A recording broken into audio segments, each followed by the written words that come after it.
बेटा redemption of debentures में मैंने स्टेप्स लिखे हैं आपके सामने, that how are you going to redeem the debentures. सबसे पहले आप डीआरआर क्रिएट करोगे, debenture redemption reserve. Debenture redemption reserve कैसे क्रिएट करोगे? आपको डिवेंचर रिडेम्पशन रिजर्व करने के लिए देखना पड़ेगा कि आप डिवेंचर कहां से रिडीम कर रहे हो। अगर आप आउट ऑफ प्रॉफिट कर रहे हो, अगर क्वेश्चन कहता है कि सारे के सारे debentures out of profit redeem हो रहे हैं, तो 100% of face value of debenture आपको क्या क्रिएट करना है? डीआरआर।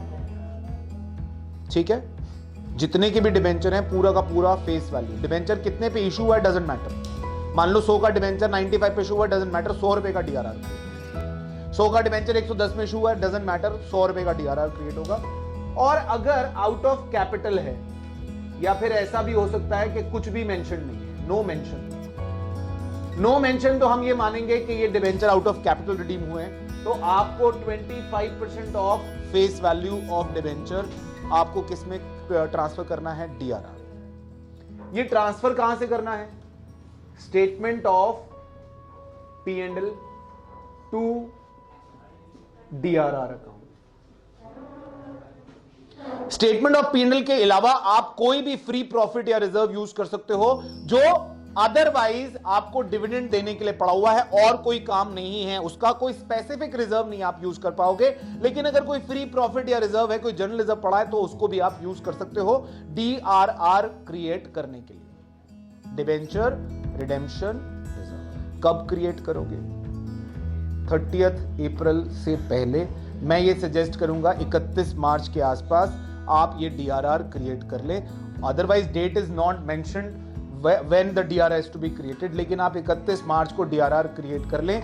आपने जैसे ही डिवेंचर इशू किए आप डीआरआर क्रिएट कर लीजिए, 25% और 100%। कभी कभी क्वेश्चन में वो कहता है कि डिवेंचर जो हैं वो इंस्टॉलमेंट में रिडीम हो रहे हैं, उसमें आपके पास ऑप्शन है कि आप सारे डिवेंचर्स का एक ही साथ डीआरआर क्रिएट कर लीजिए और थोड़ा थोड़ा जितने जितने डिवेंचर रिडीम हो रहे हैं उतना उतना डीआरआर में, जनरल रिजर्व में ट्रांसफर कर दीजिए, या फिर सारे रिडेम्पशन होने के बाद इकट्ठा एक ही बार आप डीआरआर में ट्रांसफर करें, जनरल रिजर्व। जैसे फॉर एग्जांपल आपके 9 रुपए के डिवेंचर इशू हुए और 3-3 रुपए करके रिडीम कर रहे हो हर साल, तो आप 3 रुपए के हिसाब से डीआरआर क्रिएट करो, 3 रुपए की रिडेम्पशन करो और डीआरआर को जनरल रिजर्व में ट्रांसफर करो, फिर 3 रुपए का डीआरआर क्रिएट करो और फिर जनरल रिजर्व, या फिर आप पूरे 9 रुपए के हिसाब से आप डीआरआर क्रिएट कर लो पहले ही, फर्स्ट रिडेम्पशन से पहले, इशू के टाइम पर, और रिडेम्पशन होने दो और 3-3 रुपए करके आप जनरल रिजर्व में ट्रांसफर करते रहो।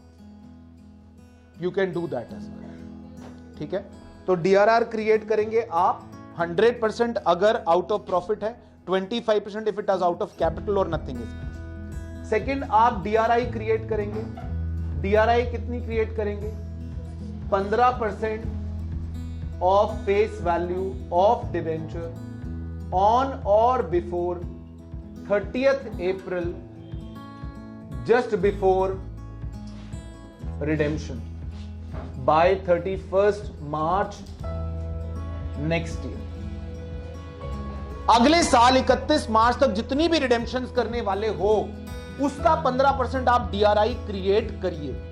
कब करिए? इस साल 30 अप्रैल। जैसे उदाहरण के तौर पर 30 अप्रैल 2019 तक किसका डीआरआई क्रिएट करना है? जितनी भी रिडेम्पशन 31 मार्च 2020 तक होने वाली। 31 मार्च 2020 आप 6 लाख रुपए रिडीम कर देंगे, 6 लाख का 15%, 90,000 रुपए आप डीआरआई में क्रिएट करेंगे। एंट्री क्या होगी? DRI account debit to bank account. इसमें भी अगर आप इंस्टॉलमेंट्स में रिडीम कर रहे हैं, ड्रॉ ऑफ लॉट्स में आप डिवेंचर्स रिडीम कर रहे हैं, तो आप हर रिडेम्पशन के लिए डीआरआई क्रिएट करिए 30 अप्रैल को। जैसे आपने हर 31 मार्च को रिडेम्पशन करनी है, 31 मार्च 2020 को जो रिडेम्पशन करनी है उस इंस्टॉलमेंट का 15% 30 अप्रैल 2018 को क्रिएट कर लो। ठीक है, और रिडेम्पशन से पहले बेच दो। फिर 30 अप्रैल 2019 में आप फिर डीआरआई क्रिएट करो, फिर 31 मार्च 2020 में फिर डीआरआई बेचो। यानी हर इंस्टॉलमेंट के लिए डीआरआई क्रिएट करो, बेचो, क्रिएट करो, बेचो, या फिर एक ही बार क्रिएट कर लो और लास्ट में बेच लो, अगर रिडेम्पशन का अमाउंट सेम है या छोटा है। ठीक, एंट्री यही होगी DRI account debit to bank, फिर डिबेंचर रिडीम करने से जस्ट पहले डिबेंचर आप इस DRI को रियलाइज करिए, bank account debit to DRI account. ये जो आपने DRI क्रिएट किया था, आपने इन्वेस्टमेंट करी थी, इन्वेस्टमेंट आपसे सरकार ने कंपल्सरीली कराई थी कि आपका पास पैसा होना चाहिए डिबेंचर्स को रिडीम करने के लिए। अब डिबेंचर रिडीम करने का टाइम आ गया है, तो वो डिबेंचर रिडीम करने से पहले आप इन्वेस्टमेंट बेचिए, पैसा आ जाएगा, आप डिबेंचर्स को पे करिए। डिबेंचर्स को पैसे पे कैसे पे करेंगे? Debenture account debit to debenture holder and debenture holder account debit to bank account. Am I right?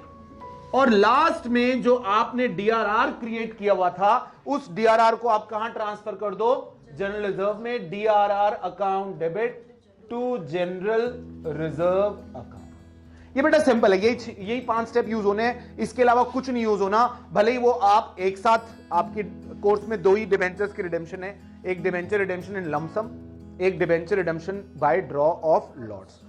दोनों ही केसेस में आपने यही एंट्रियां रिपीट करनी है। अगर लमसम में यानी एक ही बार डिबेंचर रिडीम हो रहे हैं, सारे के सारे 8 डिबेंचर इशू हुए हैं, 3 साल के बाद रिडीम होने हैं, तो ये 6 एंट्रियां होनी है बस डिबेंचर इशू के अलावा।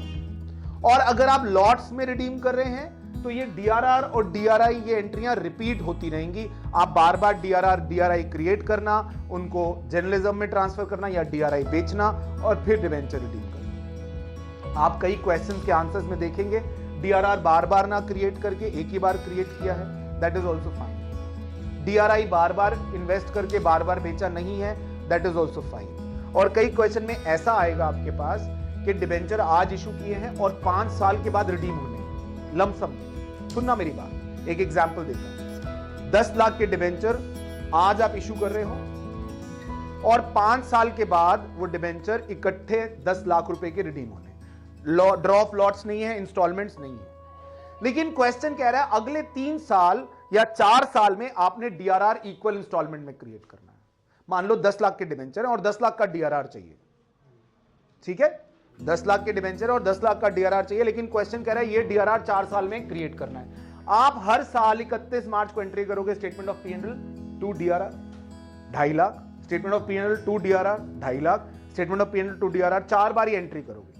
फिर फाइनली जब 5वें साल में डिबेंचर रिडीम कर दोगे तो DRR टू जर्नलिज्म पूरा 10 लाख रुपए ट्रांसफर कर दोगे। Are you getting my point?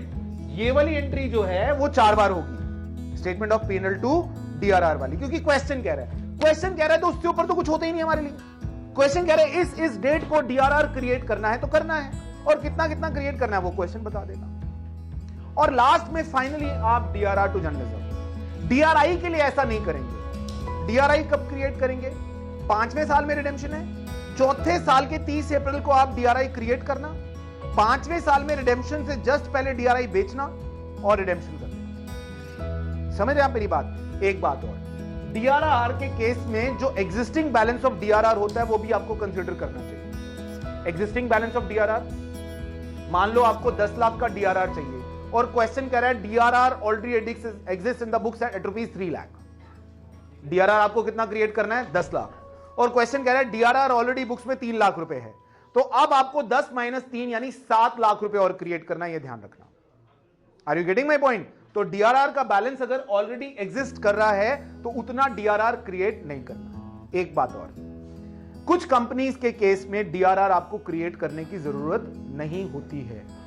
जैसे कन्वर्टेबल डिबेंचर्स के केस में, अगर आप कन्वर्टेबल डिबेंचर इशू कर रहे हैं, कन्वर्टेबल डिबेंचर कौन से होते हैं? जिन डिबेंचर्स को फ्यूचर में शेयर्स में कन्वर्ट किया जाएगा या किसी और डिबेंचर में कन्वर्ट किया जाएगा, उन डिबेंचर्स के केस में आपको DRR क्रिएट करने की कोई जरूरत नहीं है। तो आप statement of P&L account debit to DRR की एंट्री नहीं करेंगे। बेटा बहुत सारी चीजें हो जाती हैं रिडेम्पशन के एक बड़े क्वेश्चन में। अब बड़ा क्वेश्चन कैसा होता है? ड्रॉ ऑफ लॉट्स में 3 इंस्टॉलमेंट्स में डिबेंचर रिडीम कर रहे हैं, तो आपको बहुत सारी चीजों में ध्यान क्या रखना है? मोटी मोटी बात, आप सबसे पहले एंट्री करोगे डिबेंचर इशू करने की, 2 एंट्रियां, bank to debenture application to percentage debenture. Debenture issue हो गया, फिर DRR क्रिएट कर लीजिए जितना चाहिए। इंस्टॉलमेंट में DRR क्रिएट करने के लिए बोला है तो उसके लिए हिसाब से, इकट्ठा क्रिएट करने के लिए बोला है तो उसके हिसाब से डिबेंचर इशू करते ही DRR क्रिएट हो जाए। डिबेंचर इशू हुआ, पहला साल खत्म हुआ, आप डिबेंचर का इंटरेस्ट पे करेंगे। अगर क्वेश्चन कह रहा है debenture interest account debit, TDS payable account debit to debenture holder to bank तो टीडीएस पेबल टू बैंक, फिर statement of PNL to debenture interest. ठीक, अगर आप इंस्टॉलमेंट्स में डिवेंचर रिडीम कर रहे हैं तो डीआरआई क्रिएट भी होगा, डीआरआई सेल भी होगा। बहुत सारी चीजें जब इकट्ठी हो जाएंगी तो आप एक एक करके उसको करेंगे। आपको सारी चीजें ध्यान में रखनी है, डिवेंचर इंटरेस्ट, डीआरआर, डीआरआई, इनके रिडेम्पशन और रिडेम्पशन के बाद जनरल रिजर्व में ट्रांसफर होना डीआरआर।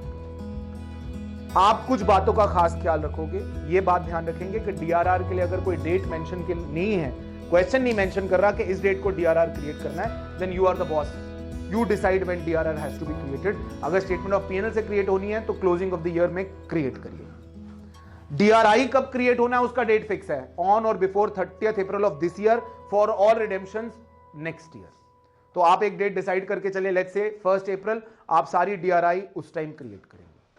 थर्ड चीज, डिबेंचर इंटरेस्ट। क्वेश्चन बोले तो डिबेंचर इंटरेस्ट दीजिए, क्वेश्चन ना बोले तो डिबेंचर इंटरेस्ट ना दीजिए। टीडीएस ऑन डिबेंचर इंटरेस्ट, ये भी आपकी मर्जी है। आप नहीं क्वेश्चन बोलता है तो आपको क्वेश्चन जब बोल ही नहीं रहा तो आप टीडीएस क्यों काटोगे? मर्जी का तो खैर इसमें सवाल ही नहीं रहा। अगर क्वेश्चन बोल रहा है कि टीडीएस कटना है 10% इंटरेस्ट पे तो आप काट के दोगे। ठीक है, फिर एक चीज और आ सकती है बड़े क्वेश्चन में, वो है कि आपने जो loss on issue of debenture है वो राइट ऑफ भी करना है। वो राइट ऑफ कब करना है? मान लो आपने 1 सितंबर 2019 को आपने डिबेंचर इशू किए, 31 मार्च 2020 को आप loss on issue of debenture right of कर देंगे। जिस साल में आपने डिबेंचर इशू किए हैं वो साल जब क्लोज हो रहा है, उस साल की जब क्लोजिंग है तो आप एंट्री करेंगे statement of PNL account debit to debenture interest, sorry statement of PNL account debit to loss on issue of debenture, या फिर security premium reserve account debit to loss. So I am saying there are lot of things which can come together, लेकिन अगर आप सबको individually concept wise समझेंगे तो आपको तकलीफ नहीं होगी। डिबेंचर इंटरेस्ट आपको 3 एंट्रियां मालूम है, debenture interest account debit, TDS payable account debit to debenture holder, debenture holder account debit, TDS payable account debit to bank, and statement of PNL account debit to debenture interest. Am I right? Got my point? Then इसके अलावा debenture interest के अलावा DRR कब create करना है, DRI कब create करना है, सबका इंडिविजुअली कॉन्सेप्ट है। जो जो क्वेश्चन में मांगे वो आप करते जाइए। डू इट क्रोनोलॉजिकली, आपसे गलत नहीं होगा। ठीक है?